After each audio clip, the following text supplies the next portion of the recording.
Greetings, friends. It's me, Wayman29. Sorry for the delay in sound. It's pretty annoying, I know, but I'm trying to figure out how to do this. Just got up. And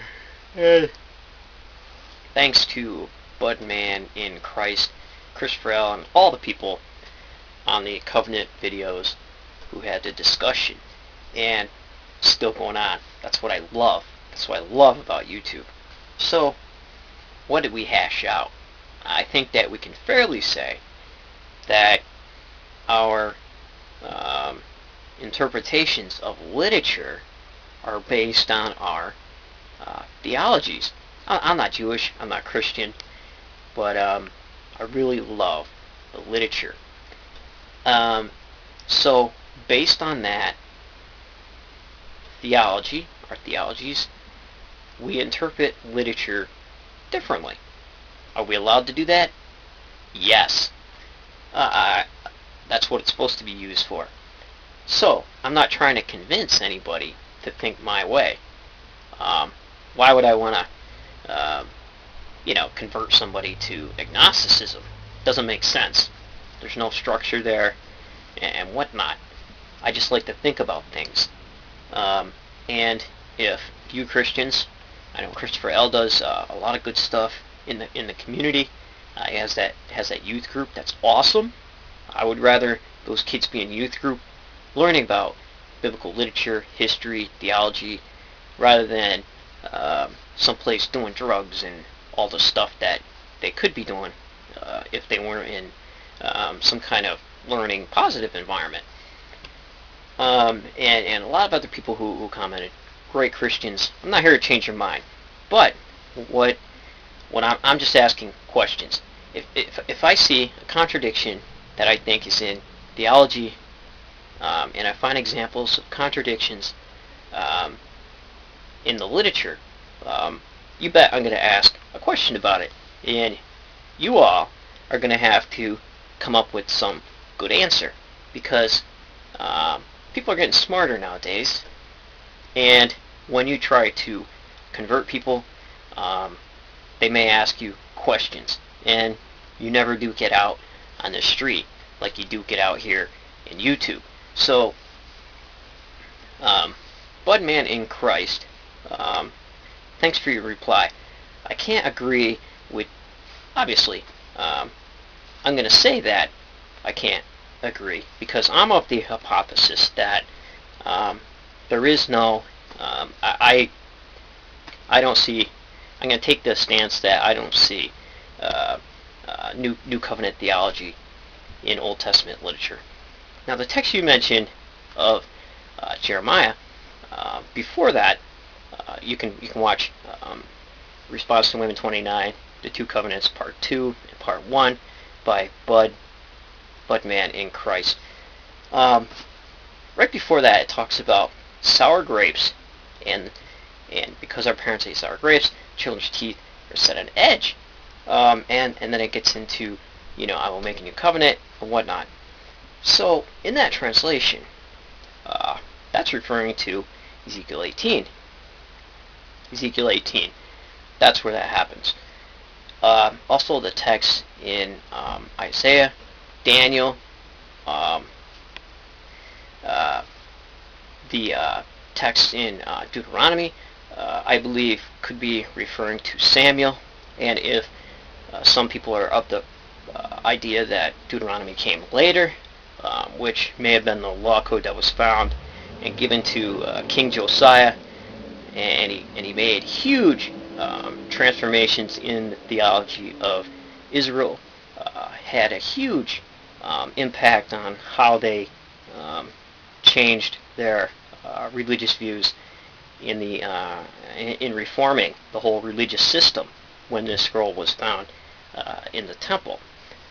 If you're of that, and it was found in that time period, that text could, if it was written by that scribe, some think so, could be referring to Josiah himself.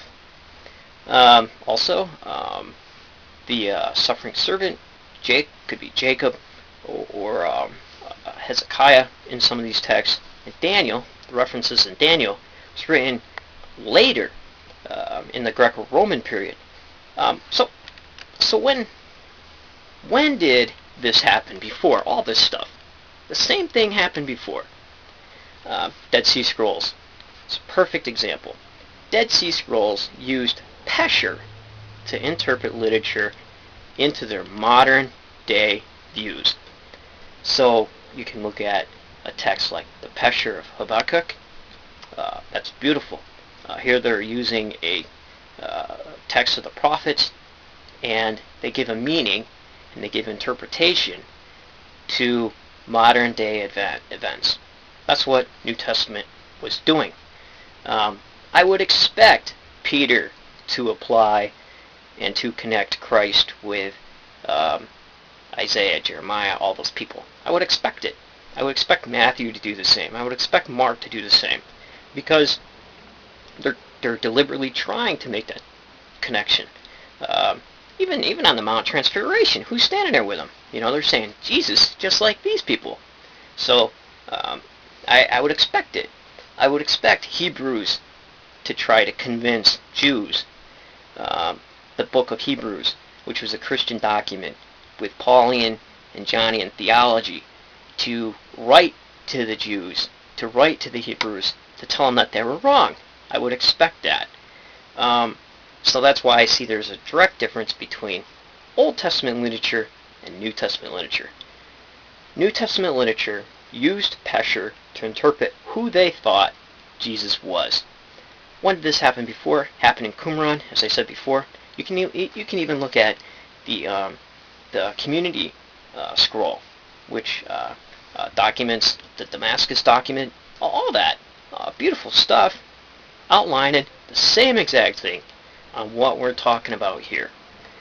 There, Qumran, or whoever was there, seen the temple as corrupt due to the Greeks and the Romans. They came out, started their own community, totally separated themselves. However, they didn't change their names. They still believed in Judaism, in the law, and they followed it to the best they could with what they had. So,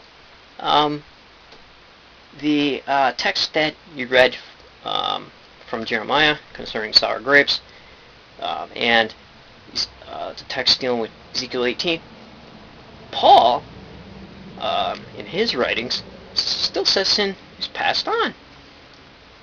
When in Ezekiel 18, it says that no longer shall this proverb be said. Each man is responsible for his own iniquity. So that's just some kind of contradictions that I see in the literature. And I don't think that, being Christian, we don't get a lot of Jewish background to see how maybe they seen it. And that's what we need to do. It doesn't hurt knowing two theologies on how to interpret the literature. It doesn't hurt on knowing the historical ideas of it, the Jewish theology and the Christian theology. There's nothing wrong with that. And that's what I'm saying. You're free to go into a conversation and say, well, in Judaism, they view the text in this light. You're free to say, in Islam, they view this text in this light. You're free to say, in a historical context, they view the text in this light. Nothing wrong with that. That's what we need to be doing. Too often, we're stuck only interpreting literature in our own theologies.